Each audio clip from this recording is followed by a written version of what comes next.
This morning we're having to do a little bit of repairs before we hit the road. Our trip over Black Bear Pass took its toll on these bags, the side panniers. So they got pretty beat up. Yesterday I took the large one off and sat it on the ground from the inside with the mallet. I beat the metal out flat so things fit better inside, but as you can see, got a little bit of gap right there. Not too worried about it, it's just my ice box sitting in there, so it'll get a little ventilation going down the road. Got some of my camp stove stuff there, but nothing that's gonna get hurt by a little bit of moisture. So we're gonna pull this box off here and do the same lovely treatment and beat that panel back out where it hit the face of a mountain multiple times.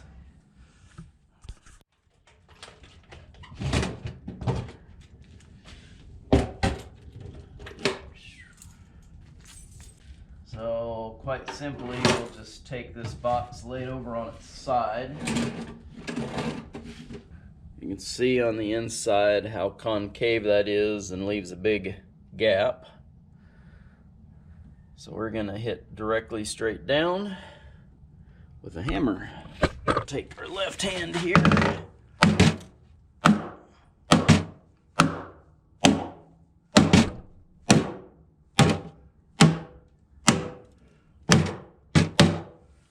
Alright, flatten out pretty well.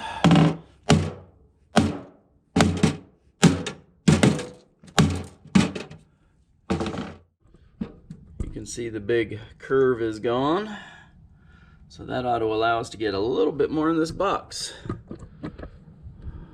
It's not perfect, but it took that really huge gap out and gives us a little bit more space if we have anything somewhat square. Right, that is much better. Muchos better.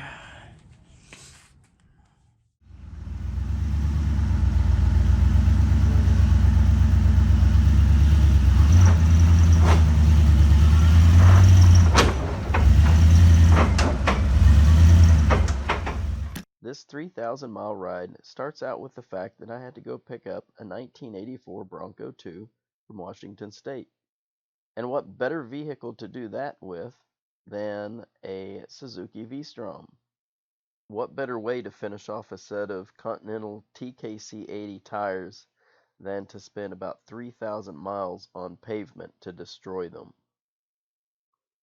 What better way to escape the ugliness of Midland, Texas than to take a cross-country motorcycle camping trip? And what better way to travel cross-country during the middle of a pandemic? I bought several water containers and used the largest one that I could find that would fit in my top case so that I would not have to go in for water on a regular basis when I stopped at gas stations.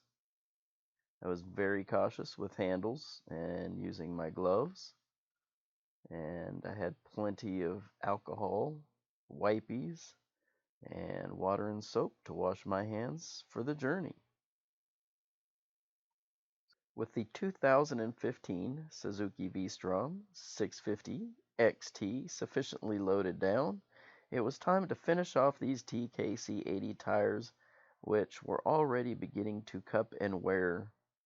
I figured this particular trip would give me a really good ending to the story of these TKC 80 tires and provide a really sterling long-term review, which will be coming up soon. The biggest disappointment of this trip was the failure of my Sena 10C Pro. A cable had come loose inside the helmet, and it is the reason you're listening to my post dialogue right now, because I captured no audio for the first part of this whole trip before I figured out my SD cards had no audio. When leaving Midland, Texas, or West Texas in general, if it wasn't for the pump jacks in the background, there wouldn't be really anything to break up the natural skyline and the horizon line. As you can tell, West Texas is flat. The number one reason people come to this area to survive is to make money in the oil fields. But there are outlying crops of cotton farmers and corn growers in the area. But really, we all just love to get away from it all and go somewhere down the road, somewhere beautiful.